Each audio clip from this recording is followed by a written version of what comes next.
पंखुड़ा शहर में रात का समय अपनी कहानी सुना रहा था और इस समय की घड़ी में उसमें बहुत सी रहस्यमय बातें छिपी थीं।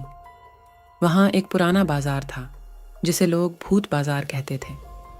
ऐसा कहा जाता था कि वहाँ रात के समय आत्माएं छुपी हुई थीं और वहाँ जाने वाले किसी को फिर कभी दिन में देखा नहीं जाता था। एक दिन 4 दोस्त ने तय किया कि वे उस भूत बाजार का रहस्य खोजेंगे। रात के अंधकार में वे वहाँ पहुँचे और महसूस करने लगे कि हवा में कुछ अजीब है। उनके चरणों के पास कुछ अनदेखे हाथ जारी थे, जैसे कोई आसपास ही हो, लेकिन दिखाई नहीं दे रहा था। जब वे बाजार के भीतर बढ़ते गए, वहाँ कुछ भूतिया माहौल बन रहा था। वे दुकानों के सामानों को ढकने वाले अंधकार में जा रहे थे और वहाँ कहीं कहीं कुछ अजीब आवाज़ें सुनाई दे रही थीं। उनकी सामान्यता की जिंदगी की आदत से हटकर वे अपने लक्ष्य की ओर बढ़ते गए। अचानक वातावरण बदल गया। तमंचे जल रहे थे, लेकिन वहाँ कोई नहीं था। एक अजीब सी ठंडक आती थी, जैसे कि कोई उनके बोझ को छू रहा हो। धीरे धीरे भूत बाजार का राज खुल रहा था। वे एक पुराने कुएं की ओर बढ़े, जो कि बहुत ही भूतिया दिख रहा था। वहाँ की हवा भी अजीब थी और एक हरी रोशनी आती थी, जैसे कि वहाँ कुछ अजीब हो। जब वे कुएं के अंदर झांकते हैं, वहाँ का दृश्य उन्हें हैरान कर देता है। पानी में उनका चेहरा दिखाई देता है, लेकिन यह किसी अजीब और पर आया है। एक ठंडी हवा चली और उनकी फ्लैशलाइट्स एक एक करके बुझ जाती हैं। भूत बाजार की दहलीज बुझ गई थी।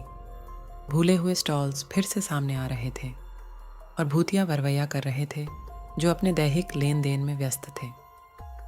दोस्तों को लगता था कि वे इस अजीब स्थान से निकल सकेंगे, लेकिन भूत बाजार आपसे कुछ और ही मांग रहा था। गलियारों ने घूमकर उन्हें अब तकनीकी हानि में खोया हुआ बना रखा था। एक अचानक गूंथा हुआ हवा के बीच से एक ध्वनि सुनाई दी। वहाँ एक पुरानी कहानी का राज्य बसा हुआ था।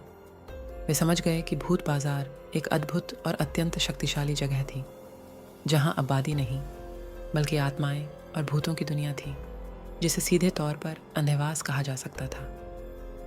उन्हें यह समझ में आया कि उनके साथ ही भूतों के बीच फंस गए थे और उन्हें इस भूतिया बाजार के अद्भुत लेन देन का हिस्सा बना दिया गया था। दोस्तों को अब यह स्वीकार कर लेना पड़ा कि उनकी मुसीबत का समाधान इस अद्भुत लेन देन के बीच में नहीं था। उन्होंने भूत बाजार की दुनिया स्वीकार कर ली और वहाँ की दुनिया के हिस्से बन गए।